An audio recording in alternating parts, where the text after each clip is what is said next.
오늘 주님 앞에 나온 여러분 주의 이름으로 축복합니다. 우리 옆에 뒤에 잘 오셨습니다. 은혜 받읍시다. 인사하겠습니다. 인사하겠습니다. 그리고 오늘 우리 교회에 오셔서 제가 인도했는데 우리 김다나 청년 오늘 등록해 주었습니다. 우리 김다나 청년 한번 일어나면 우리 환영하겠습니다. 할렐루야. 감사합니다. 한 주 동안 여러분이 교회를 위해서 기도해 주시고 또 우리 정삼선 우리 성도님을 위해서 금식하면서 함께 기도해 주셔서 감사드립니다. 주님께서 주님 뜻대로 그 영혼을 만지시고 또 우리 지금 저 뒤에 우리 그 따님이랑 그 유족들 가족들이 와 있는데 우리 한번 격려 박수 한번 해볼까요? 고맙습니다. 어머님이 꼭 그 자리에 앉으셨어요. 어머님이 그 자리에 앉으셨는데 참 지금 우리가 함께 기도하고 있습니다.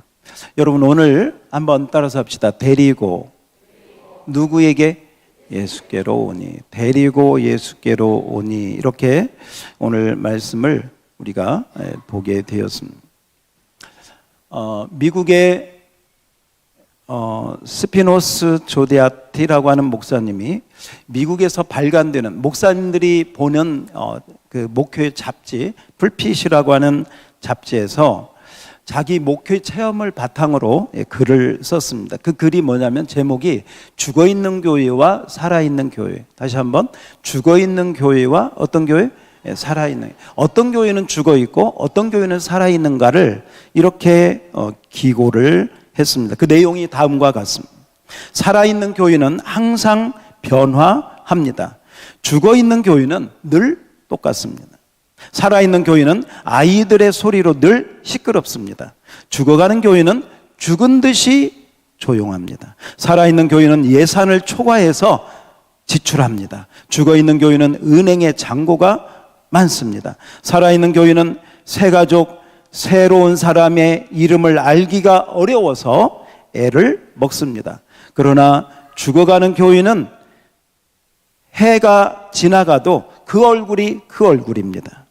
살아있는 교회는 전도, 선교 사업이 활발합니다. 그러나 죽어있는 교회는 교회 안에서만 움직입니다. 살아있는 교회는 주는 자로 가득 차 있습니다. 그러나 죽어있는 교회는 티내는 자, 생색 내는 자로 가득 차 있습니다. 살아있는 교회는 배우고 봉사하기에 바쁩니다. 그러나 죽어있는 교회는 움직이려고를 하지 않습니다. 이게 차이라고 했습니다. 이 목사님이 목회를 했기 때문에 살아있는 교회와 죽어있는 교회를 이렇게 나름대로의 구분을 가지고 차이를 설명을 했습니다.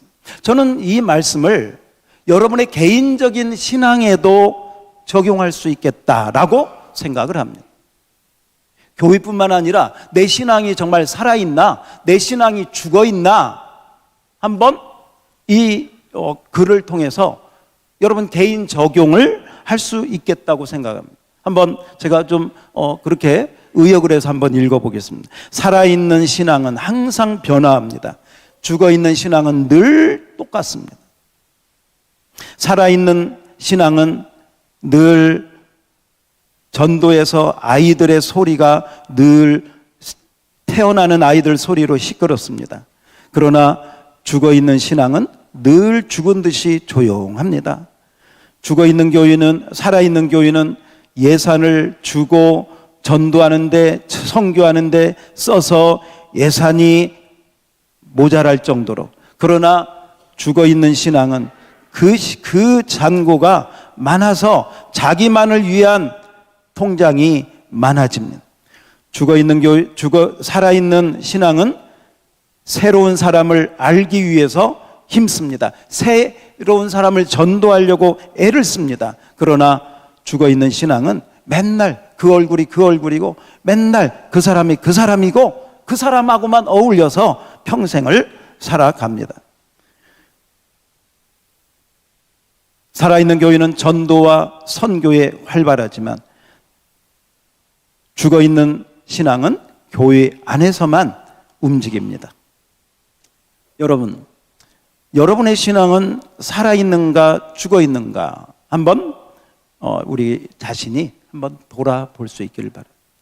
여러분, 성경은 항상 동적입니다. 항상 움직입니다. 마가복음을 읽어보면 예수님께서 새벽 미명부터 밤 늦게까지 계속해서 움직이시고 사역하시고 일하시고 치유하시고 가르치시고 병자를 고치시고 귀신을 쫓아내시고 항상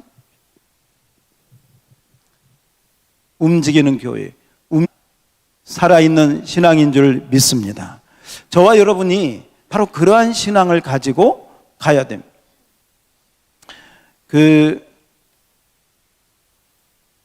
고훈 목사님이 쓴 시가 있습니다. 그 시는 구원의 노래라고 하는 시가 되겠습니다. 한번 들어보시기 바랍니다. 구원의 노래, 마땅히 감사하라. 우리가 어떤 사랑으로 택하심을 입고 구원을 받았는가를. 우리는 우리가 사랑할 가치가 있는 사람, 우리에게 유익이 될 사람, 우리에게 자랑이 될 사람, 우리에게 유용한 사람을 우리는 택하고 좋아하지 않았는가. 그러나 주님은 우리가 그분의 원수 되었을 때에, 그분의 어떤 유익도 어떤 필요도 없었을 때에 우리를 사랑하셔서 우리를 불러 거룩하게 하셨도다. 그러므로 우리는 마땅히 전하여야 된다. 주님이 어떠한 사랑으로 우리를 사랑하셨는가를. 여러분, 그렇습니다. 주님은 우리가 죄인 되었을 때 우리를 사랑하셔서 우리를 구원하시고 우리를 하나님의 자녀 삼아 주셨습니다. 오늘 우리가 읽은 말씀에 보면 구약과 신약의 중심 인물이 되는 사람이 등장합니다. 그게 누구냐면 세례 요한입니다. 누구예요? 세례 요한. 그래서 오늘 우리가 읽은 말씀에 보면, 오늘 우리가 읽은 말씀 가운데 1장 35절 한번 보겠습니다. 35절 다 같이 시작. 또 이튿날 요한이 자기 제자 중 두 사람과 함께 섰다가. 여기에 나오는 요한은 질문, 사도 요한일까요? 세례 요한일까요? 예? 예, 세례 요한입니다. 예, 사도 요한으로 대답한 사람은 집에 가서 점심을 금식하시기 바랍니다. 세례 요한. 세례 요한. 그런데 세례 요한에게 뭐가 있었구나? 제자가 있었구나. 뭐가 있었어요? 제자가 있었어요. 자, 질문 하나 더 합시다. 세례 요한은 어디에서 사역을 했을까요? 어디에서 세례를 베풀었을까요? 무슨 강? 오케이, 요단강에서. 요단강에서 사역했고 요단강에서 세례를 베풀었습니다. 자, 그런데 구약의 말라기 4장에 보면 하나님께서 메시아를 보내기 전에 그 길을 예비하는 사람을 보내는데, 그 예비하는 사람이 누구와 같은가? 구약의 그 유명한 선지자 누구? 엘리야. 따라서 합시다. 엘리야. 자, 또 질문. 죽지 않고 승천한 두 사람이 나와요. 누구하고 누구? 에녹과 엘리야. 에녹과 엘리야가 죽지 않고 승천했다는 것은, 여러분, 예수님이 부활한 다음에 뭐 하실 것이다? 승천할 거라고 하는 예표를 우리에게 보여주시는 거예요. 오늘 오전에 한 분이 이렇게 인도되어서 예배에 참석했어요. 좀 젊은 친구예요. 제가 목양실에서 이렇게 좀 상담을 해보니까 신천지를 좀 다녔다고 그래요. 한 2년을 다녔다고 그래요. 그러면서 저한테 질문을 합니다. 왜 기존 교회는 신천지를 미워합니까? 신천지를 왜 나쁘게만 말합니까? 제가 다녀보니까 뭐 헌금 내라고도 안 하고 그러는데 왜 다른 교회들은 신천지를 그렇게 욕하고 욕한다는 표현보다는 안 좋게 왜 그렇게 하느냐고 그래요. 그래서 제가 이제 이렇게 얘기했습니다. 신천지는 이렇다. 이만희라고 하는 사람이 있는데 이 이만희는 죽지 않는다. 다시 한번, 이만희는 죽지 않아요? 죽지 않는다. 이렇게 얘기해요. 전주의 신천지 교회가 한 8,000명, 9,000명 모이는 교회가 있습니다. 그 교회의 그 집화장이라고, 우리로 말하면 담임 목사예요. 담임 목사를 제가 만나가지고 3일 동안 한번 이 얘기를 나눈 적이 있습니다. 그래서 제가 그분에게 물어봤어요. 집화장님도 이만희가 정말 안 죽는다고 진짜 양심을 가지고 정말 안 죽지 않고 영생한다고 믿나요? 그랬더니 이분이 뭐라고 한지 아세요? 저는 정말 그렇게 믿습니다. 그러더라고요. 이제 그 속마음은 모르겠어요. 진짜는 안 믿는데 어떤 자기 위치 때문에 정말 할 수 없이 그렇게 대답하는 건지 어떤 건지 이제 저는 100%는 모르겠어요. 그러나 분명한 건 그들은 이만희가 안 죽는다고 믿고 그렇게 가르치고 나아가서는 그 이만희를 믿으면 이만희를 믿는 사람도 안 죽는다. 이런 식으로 또 가르쳐. 병도 안 걸린다. 이런 식으로 가르쳐. 근데 여러분, 이만희가 몇 년 전에 허리 디스크로 광주에 있는 병원에서 디스크 수술을 했습니다. 지금 나이가 93세인가 이러는데 여러분 좀 기도 좀 많이 해주시기 바랍니다. 빨리 죽으라고. 그래야 거기에 미혹된 사람들이요 구원을 받아요. 지금 수많은 사람들이 그 신천지에 그렇게 미혹되어서 들어가고 있습니다. 그래서 제가 그랬어요. 형제님, 이만희가 죽겠습니까? 안 죽겠습니까? 그랬더니 죽겠죠.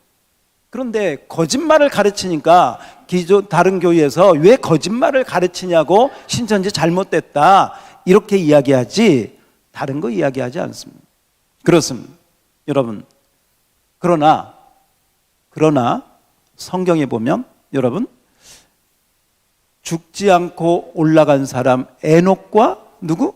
엘리야 승천했다. 그런데 그 말라기서에 보면 구약 성경의 마지막 말라기서에 보면 말라기 선지자를 통해서 하나님이 뭔 약속을 해주셨느냐? 메시아가 오기 전에 광야에서 광야의 길을 예비할 자가 올 텐데 그 예비할 자가 누구라고 얘기했어요? 누구를 보내진다? 선지 엘리야를 보내리니. 따라서 합시다. 엘리야를 보내리니. 엘리야를 보내겠다고 하셨습니다. 또 한 가지 질문하겠습니다. 오늘 질문이 많아지네요. 엘리야가 승천했는데 승천한 장소가 어디일까요? 그렇습니다. 이 대답은 한번 박수를 받아야 돼. 박수 한번 해주세요. 어디에서 승천했다고요? 요단강에서. 그런데 세례 요한이 어디에서 사역했다고요? 오리라고 한 그 엘리야가 누구로 와가지고 세례 요한으로 와서 엘리야가 승천했던 그 자리에서 믿습니까? 엘리야가 승천했던 그 요단 강가에서 세례 요한이 와서 엘리야의 심령과 능력을 가지고 복음을 전하고 회개하라 천국이 가까운 하고 하나님의 사역을 하는 것이죠. 놀랍죠? 그러니까 주님의 말씀은 정말 놀랍게 그대로 이루어지는, 오리라고 한 엘리야가 승천한 그곳에 그 요단강에 세례 요한이 와서 또 엘리야의 사역을 아비의 마음을 아들에게, 그 자녀들의 마음을 아비에게로 돌아오게 하는 그 사역을, 엘리야가 했던 사역을 그렇게 하고 있는 모습을 보게 됩니다. 그런데 이 세례 요한이 그 요단강에 지금으로 말하면 뭐 했느냐? 요단강에서 뭐 했느냐면 집회를 했어요. 대중 집회를 해서 회개하라고 집회를 했고, 그 다음에 복음을 전했고, 그 다음에 거기 자기를 따르는 자들을 교육시키면서 제자들을 길렀습니다. 사실 여러분, 오늘 우리가 읽은 말씀에 보면, 자, 우리 기억력 테스트 해봅시다. 오늘 우리가 한 몇 구절을 읽었어요. 거기에 나오는 사람들이 누굴까? 세례 요한. 또 누가 나와요? 누구요? 안드레. 오케이, 안드레 나오네. 또 베드로. 아, 좋아요. 이 정도 나온 사람은 치매 걱정 안 해도 됩니다. 근데 아무 생각이 안 난다. 네, 치매 걱정을 조금 해야 돼. 자, 저를 보세요. 따라서 합시다. 세례 요한, 안드레, 또 누구? 베드로. 많이 들어본 이름이잖아요. 그들이 어떻게 해서 예수님을 믿게 되었나 하는 거예요. 그런데 여러분, 제가 또 하나 물어볼게요. 베드로나 안드레가 요단강가에 살았을까요? 갈릴리에 살았을까요? 유대에 살았을까요? 어디 살았어? 그런데 지금 이 오늘 우리가 읽은 본문의 사건이 벌어지는 현장은 어디예요? 요단강. 그 말은 제가 무슨 얘기냐면, 그 말은 갈릴리에 살았던 베드로나 안드레나 그 뒤에 나오는 빌립이나 이런 사람들이 지금 요단강가에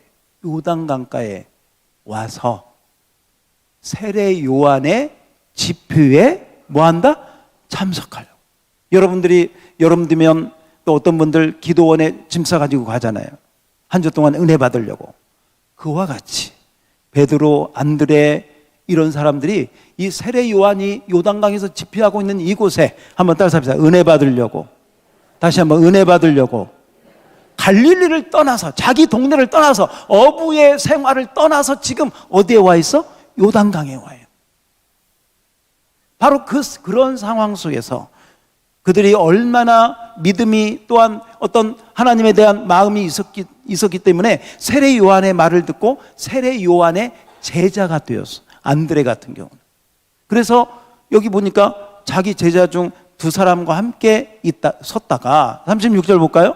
36절. 자, 다 같이 시작. 예수께서 건의심을 보고 말하되 보라. 하나님의 어린 양이로다. 자, 이 말을 지금 누가 하는 거예요?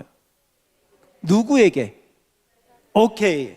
자기 두 제자에게 세례 요한이 예수님을 보고 봐라. 저분을 봐라. 저분은 누구다? 하나님의 어린 양이다. 이스라엘 사람들은 어린 양 하면 유월절 어린 양을 생각해요. 어린 양 하면 해방시켜주고 구원시켜준 그 어린 양을 생각하거든요. 그리고 이 어린 양은 마지막 시대에 다시 오실 메시아로 그들은 생각하게. 그래서 한마디로 말하면 하나님의 어린 양이로다, 이 말은 예수가 곧 메시아다 하고 자기 제자들에게 누구를 소개한 거예요? 예수님을 증거한 거죠. 예수님을 전해준 거죠. 그랬더니 이렇게 전해주었더니 그 제자들이 어떻게 합니까? 37절 보세요. 자, 다 같이 시작. 두 제자가 그의 말을 듣고 예수를 따르거늘. 누구 말을 듣고? 세례 요한의 말을 듣고 누구를 따라? 여러분, 이번 새가족 초청주일에 여러분의 말을 듣고, 여러분의 음성을 듣고, 여러분의 소리를 듣고 예수님을 믿는 역사가 있기를 축복합니다. 축복합니다. 그게 놀라운 일이에요. 두 제자가 세례 요한이 하는 말을 듣고 누구를 따라요? 예수님을 따라. 예수님을 따라. 그런데 이제 스승이 그렇게 이 얘기는 했지만 자기가 체험해야 되잖아요. 다시 한번. 세례 요한이 스승이잖아요. 안드레. 스승이 그렇게 이 얘기는 했지만 정말 저분이 메시아인가 아닌가는 자기가 확신을 해야 되겠죠. 그래서 38절에 보니까 이렇게 이야기합니다. 자, 그래서 예수님을 따랐더니 예수님이 그 안드레와 함께 온 두 사람에게 예수님이 물어보는 거니까, 야, 무엇을 구하느냐? 이게 이제 예수님이 대답한 첫 번째 대답이에요. 다시 한번. 예수님이 이 두 제자, 따르는 제자에게 물어봐요. 너희는 무엇을 구하느냐? 좀 질문이 어색하기는 해요. 이 질문이 무엇을 구하느냐? 무엇을 원하느냐?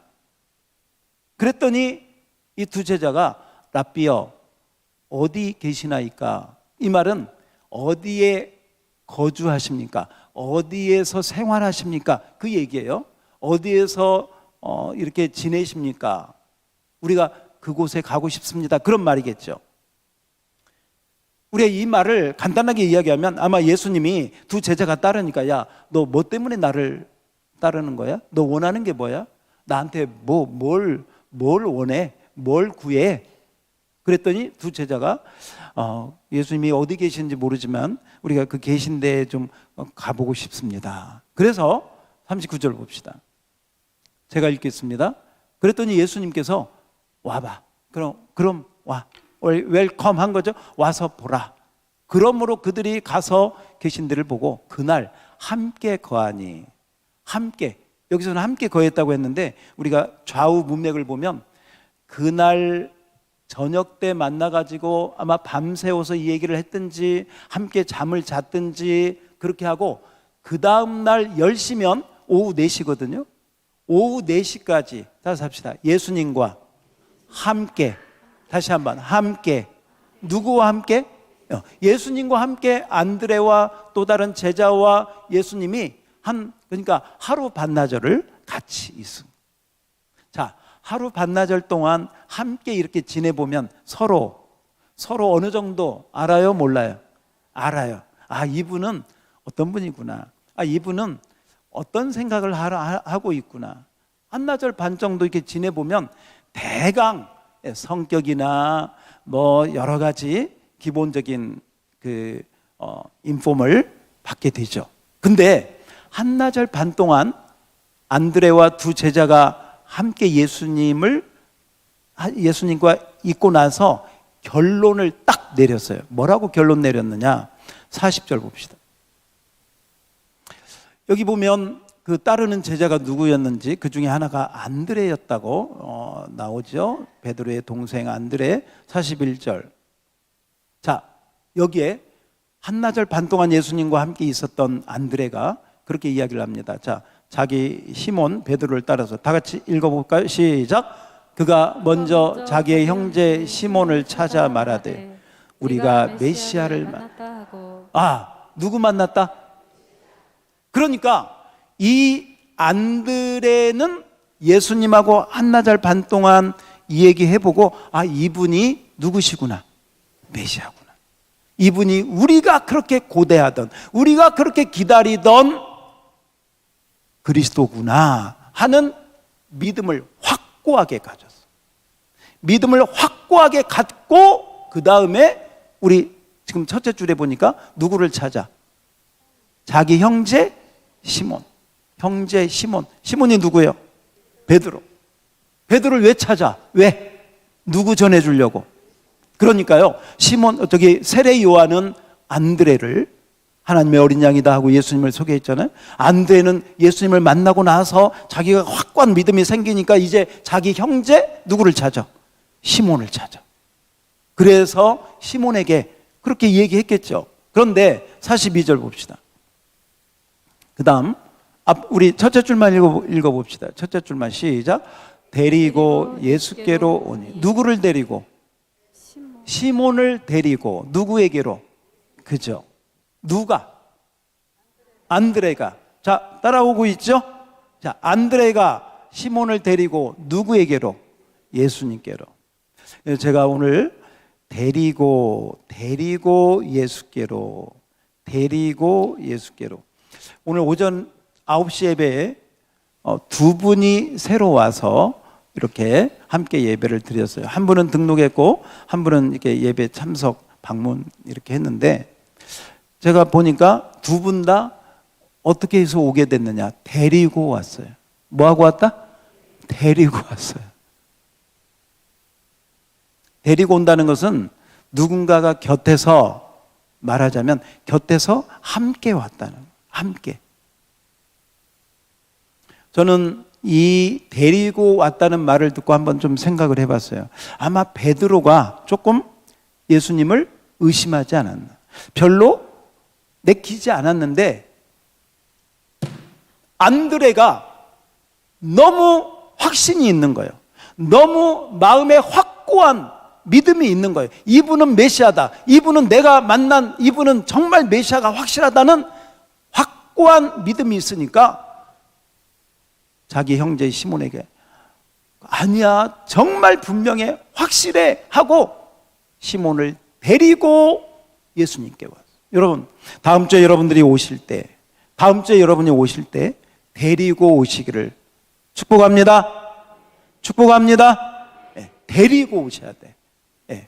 야, 몇 시에 우리 교회로 와? 아니, 데리고 오셔야 돼. 만나서 데리고 함께 오셔야 돼. 왜냐하면 아무리 약속을 했어도요, 또 사탄은 어떤 핑계, 어떤 걸 만들어 가지고 또 약속을 했고 뭐 밥을 사주고 선물을 사줬어도 또 사탄이 역사할 수 있기 때문에 반드시 여러분이 집 앞에 가서 아무튼 택시를 부르든 차를 몰고 가든 해서 데리고 함께, 왜냐하면 성경에 보니까요 그렇게 써 있지 않습니까? 그런데 데리고 예수님께 왔더니 예수님이 딱 보더니 뭐라고 하냐, 거기 둘째 줄 제가 읽겠습니다. 예수께서 보시고 이르시되 내가 요한의 아들 시몬이니 장차 게바라 하리라. 그러니까 네가 요한의 아들 시몬이구나. 그런데 앞으로 너는 뭐가 될 거다? 게바가 될 거다. 게바는 번역하면 뭐예요? 베드로. 베드로는 뭐예요? 반석. 시몬은요 갈대예요, 갈대. 너가 지금은 갈대 같은데 앞으로 너는 뭐가 될 거야? 반석이 될 거야. 여러분, 안드레가 확신을 가지고 데리고 왔더니 예수님이 시몬을 반석으로 시몬 베드로의 예수님의 수제자가 되는 축복을 주신 줄 믿습니다. 그리고 사도행전에 보니까 이 베드로가 한번 설교할 때 3,000명, 5,000명이 주님 앞에 돌아오는 놀라운 역사가 있게 된 줄 믿습니다. 할렐루야. 여러분이 모시고 온 그분이요, 하나님이 어떻게 쓰실지 아무도 몰라. 그래서 다음 주에 우리가 올 때 여러분들이 반드시 모시고 데리고 함께 오셔야 된다. 자, 오늘 우리 여러분 성경 펴놓으셨으면 잠깐 한번 넘겨보세요. 거기 그 다음 보면은 43절 보세요. 43절, 이튿날 예수께서 갈릴리로 나가려 하시다가 빌립을 만나 이르시되 나를 따르라. 여기서는 예수님이 직접 빌립을 전도하셨습니다. 그랬더니 44절, 이 빌립이 누구냐? 빌립은 안드레와 베드로와 한 동네 벳세다 사람. 이 벳세다가 갈릴리에 있는 동네입니다. 그러니까 빌립, 안드레, 베드로가 지금 이 벳세다라는 동네를 떠나서 요단강가에 은혜 받으려고 사도 세례 요한의 집회에 참석했다가 예수님을 만나는 장면이 되겠습니다. 이때도 빌립이 예수님을 만나고 나서 어떻게 합니까? 45절입니다. 45절 다 같이 시작. 빌립이 나다나엘을 찾아 이르되 모세가 율법에 기록하였고 여러 선지자가 기록한 그 일을 우리가 만났으니 요셉의 아들 나사렛 예수니라. 아멘. 빌립이 예수님을 만나고 나서 누구를 찾아? 나다나엘. 알고 지냈던 친구 같아. 나다나엘을 찾아서 내가 누구를 만났다? 나사렛 예수를 만났다. 근데 이 예수가 누구냐? 하나님이 약속한 선지자다. 여러분, 모세를 통해서 하나님께서 말씀하셨습니다. 너와 같은 선지자 하나를 일으키시리니. 바로 그 메시아 예언이거든요. 바로 그 선지자를 우리가 만났다고 지금 빌립이 전도를 한 것입니다. 우리 어제 제가 어떤 젊은 분을 한 분을 만나게 되었습니다. 만나서 이렇게 얘기를 하는데 이제 대화 가운데 제가 그렇게 물어봤습니다. 혹시 교회 다니신 적 있으세요? 한번 여러분도 한번 연습해 볼까요? 혹시 교회 다닌 적 있으세요? 네, 이 말을 여러분 잘 이렇게 좀 활용하시면 참 좋습니다.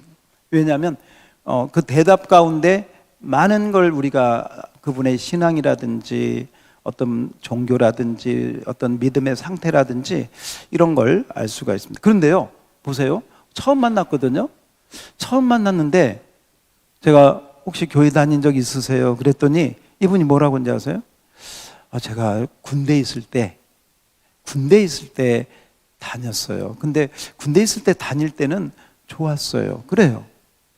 그러면서 하는 말이 지금은 자기가 너무 힘들대요. 와이프도 아프고 집에도 뭐 하고 아무튼 힘든 일이 많아가지고 본인이 그런 생각을 했대요.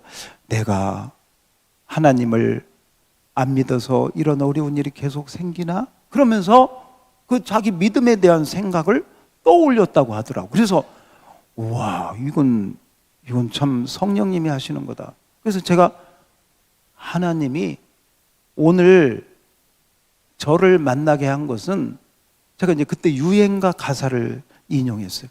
우리의 만남은 우연이 아니야. 그러면서 제가 바로 여기 금팔찌를 제가 늘 차고 다녀요. 이 천국 팔찌를 딱 보여주면서 이게 뭔지 아세요? 하고 하나님의 사랑 한 1분도 안 걸렸어요. 한 1분 정도, 2분 정도 잠깐 얘기하고 제가 잠깐 기도해 줘도 될까요? 기도해 주세요. 기도 딱 하고 이제 앞으로 이제 진전이 잘 되면 제가 또 자랑을 하겠습니다. 지금 어제는 너무너무 좋았습니다. 너무너무 좋았고 지금 문자도 이렇게 주고받고 있고요. 아마 인터넷 교인으로 등록하도록 그렇게 지금 저는 기도하고 있고 또 그렇게 아마 반응이 올 것 같습니다. 한번 따라서 합시다. 교회 다닌 적 있으십니까?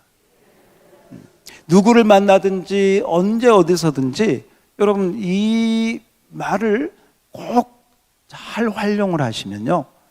이제 뭐 이제 여러 가지 상황 속에서 적절하게 거기에서 반응을 합니다. 여러분 보세요. 오늘 이 말씀 가운데 빌립이 나다나엘을 찾아가지고 야 우리가 메시아를 만났다. 나사렛 예수다 하고 얘기를 했더니 이 나다나엘도 별로 반응이 신동치 않아요. 우리 여러분 아시겠지만 거기 한번 봅시다. 거기 46절입니다. 46절 같이 읽어볼까요? 시작. 나다나엘이 이르되 나사렛에 서서 무슨 선한 것이 나사렛 선한 이 말은 여러분 긍정이에요, 부정이에요? 부정이죠. 야 나사렛에서 무슨 메시아가 오겠냐? 그거 헛소리다 그 말이에요. 근데요 빌립이 물러서지 않습니다. 뭐라고 합니까? 다시 합시다. 와서 보라. 와서 보라. 네가 와서 직접 봐. 네가 와서 직접 만나봐. 그랬더니 나다나엘이 그 말에 처음에는 의심하고 처음에는 거부하고 처음에는 부정적이었어. 그런데 와서 봐. 왜? 진짜니까. 자기는 경험했으니까 하고 정말 와서 보라고 권면했더니 나다나엘이 왔어요. 아까 베드로도 아마 안드레가 데리고 왔어. 데리고. 그러니까 지금 베드로도 나다나엘도 처음에 예수에 대한 말을 들을 때 처음부터 내가 갈게, 내가 만나볼게, 내가 영접할게, 내가 믿을게 이런 사람 거의 없어요. 다 거기다가 나 바쁘고 힘들고 나 할 일이 많고 다음에 뭐 부정적인 다 미루기 이러기가 거의 쉬워요. 그러나 저는 여기서요 안드레의 그 자세 또 빌립의 그 마음, 이 마음이 저와 여러분의 마음이 되기를 주의 이름으로 축복합니다. 축복합니다. 상대방이 부정적으로 대답해도 따라서 합시다. 물러서지 않고 포기하지 말고 할렐루야. 여러분이 포기하지 않고 할 수 있도록 제가 어제 좀 기도를 하다가 어떤 생각을 했냐면 야 다음 6월 16일이 D-Day인데 하루에 이렇게 우리가 사람을 모아서 하는 것도 의미가 있지만 너무 아깝다. 지금 우리가 작정하고 이름 써낸 분들이, 여러분들이 기도하고 있는 분이 100분이거든요. 지금 100명 명단이 저 밖에 써 있습니다. 그 100명을 놓고 우리가 이제 기도하고 있는데 그 100명이 다 올지 50명이 올지 20명이 올지 우리는 모르지만 어떤 한 날을 딱 정해놓고 오라고 하면 여러 가지 핑계 될 것도 많고 또 어떤 급한 일이 생길 수도 있거든요. 그래서 제가 어제 기도하다가 여러분 전체 문자 받았겠지만 제가 그렇게 했습니다. 이제 내일부터, 어떻게 보면 오늘부터 시작인데 그래도 오늘 또 세 분이 하나님이 여러분 보내주신 줄 믿습니다. 그래서 얼마나 감사한지 이미 우리는 감사할 것뿐이에요. 세 분이 오늘 이렇게 오셨는데 내일부터 2주 동안 매일 금, 토, 일 상관없이요. 내일부터 2주 동안 매일 저녁 7시 반부터 8시 반까지 제가 비전홀에서 우리 복음 치유 집회를 할 것입니다. 복음 치유 집회. 아무튼 이 복음 치유 집회를 하는 이유는 무엇이냐? 여러분이 작정한 그 100명을 꼭 주일날 모시고 와도 좋지만 혹시 이런 일 저런 일로 못 오게 되면 평일 가운데 저녁에 아무 때나 올 수 있다. 아니면 토요일날 오실 수 있다. 주일날 올 수 있다. 2주 동안은 언제든지. 그래서 16일 날로 끝났다고 끝났다가 아니라 그날 못 오신 분들은 그 후에라도 계속 한번 다시 합시다. 언제든지 제가 여러분을 위해서 또 복음을 위해서 영혼들을 위해서 할 수 있는 게 그게 저에게는 좀 최선인 것 같아서 우리 매일 2주 동안 7시 반부터 8시 반까지 비전홀에서 제가 집회를 할 것입니다. 한 분이 와도 괜찮습니다. 한 분이 와도 2명이 와도 괜찮습니다. 거기에 적절하게 성령님이 인도하는 대로 제가 기도 사역을 하든 말씀 사역을 하든 치유 사역을 하든 그렇게 할 것입니다. 여러분은 꼭 전도 대상자만 데리고 올 필요는 없습니다. 전도 대상자가 오지 않는다면 여러분이 그냥 기도하러 오셔도 됩니다. 여러분이 기도 받으러 오셔도 되고, 아무튼 2주 동안은 우리가 매일 7시 반부터, 물론 수요일하고 금요일은 어차피 우리 본당에서 하니까 그건 합쳐서 하고요. 꼭 기억하시고 제가 가지고 있는 그 열정을 여러분들도 함께 갖고 정말 한 사람이라도 내가 이 2주 동안에, 목사님은 2주 동안 매일 밤마다 집회한다는데 한 번이라도 내가 모시고 좀 가야 되겠다, 이런 마음을 가지시고 이 귀한 사역에 한번 협력할 수 있기를 바랍니다. 마가복음 2장 3절에 보면 이 말씀이 나와요. 한번 봅시다. 마가복음 2장 3절 같이 읽어볼까요? 시작. 사람들이 한 중풍병자를 4사람에게 메워가지고, 여러분 4사람이 누구를 데리고 와? 왜? 중풍병자는 자기 스스로 올 수 있어요? 없어요? 올 수 없으니까 함께 들 것에 매여서 우리가 그럴 필요가 있습니다. 그분들은 믿음도 없고 예수가 누군지도 모르고 교회를 다녀야 될 이유도 없고 세상 일에 바빠가지고, 그래서 여러분들이 함께 정말 내 친구가 중풍병자를 메워 온 것처럼 그렇게 모시고 와야 됩니다. 그런데 그렇게 해서 예수님께 모시고만 오면 어떤 일이 벌어지느냐? 11절 봅시다. 예수님이 그 중풍병자에게 그렇게 이야기합니다. 내가 내게 이르노니 일어나 내 상을 가지고 집으로 가라. 할렐루야. 문제를 해결하시는 줄 믿습니다. 그러니까 보세요. 오늘 안드레가 베드로를 예수님께 데리고 왔어요. 빌립이 나다나엘을 예수님께 왔어요. 중풍병 걸린 사람을 내 친구가 예수님께 모시고 왔어요. 누가 왔든지 다 병에서 치유되고 놀라운 하나님의 축복을 그들이 받은 줄 믿습니다. 할렐루야. 따라서 합시다. 데리고만 오면 축복받는다. 아멘. 그렇습니다. 그래서 정말 수단과 방법을 가리지 말고 여러분이 다이소에 가면요 2,000원, 3,000원이면 조그만 선물 살 수 있어요. 뭐 조금 뭐 5,000원 정도. 그 정도 투자해서 그 사람에게 필요한 어떤 작은 정성을 보이고 초대하면 그 중심. 저도 저기 한 분을 제가 지금 초대했습니다. 뭐라고 했냐면 저는 그렇게 했습니다.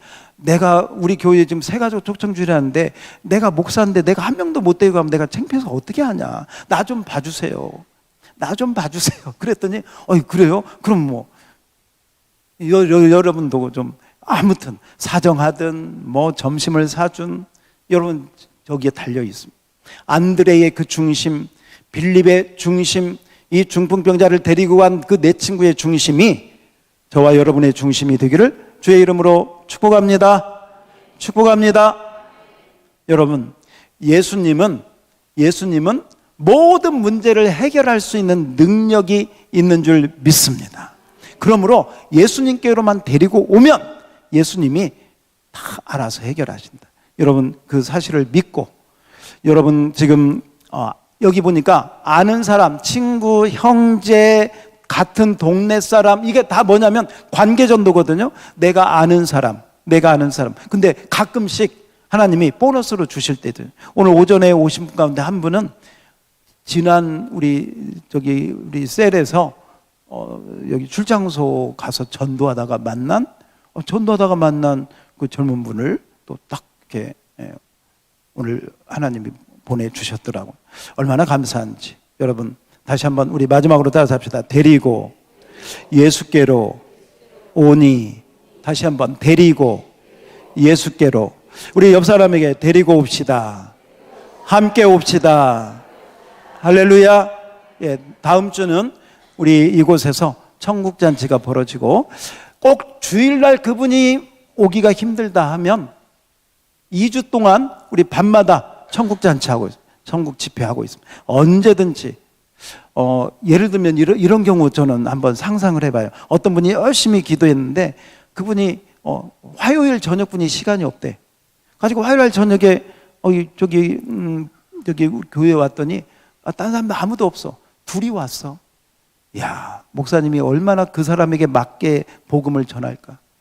그 사람이 아프다면 그 아픈 부위를 위해서 얼마나 기도해 줄까? 한번 생각해 보세요. 그러니까 주일날 모시고 오는 것을 원칙으로 하되, 그리고 주일날 모시고 오기로 했어도요, 평일에 야, 우리 목사님 기도 한번 받으러 가보자. 우리 교회에서. 그래서 모시고 와도 됩니다. 한 번 오면 주일날 오기가 더 쉬워. 그리고 주일날 왔어도 한 번 온 걸로 끝나지 말고 주일 지나고 또 한 주 동안 저녁 집회가 있으니까 또 저녁에. 그래서 여러분들이 이 기회를 잘 활용해서 이번에 새가족 촉청주일에 하나님의 놀라운 구원의 역사가 우리 교회에 풍성히 임하기를 주의 이름으로 축복합니다. 우리 마지막으로 누가복음 10장 2절을 함께 읽고 마치겠습니다. 누가복음 10장 2절입니다. 누가복음 10장 2절.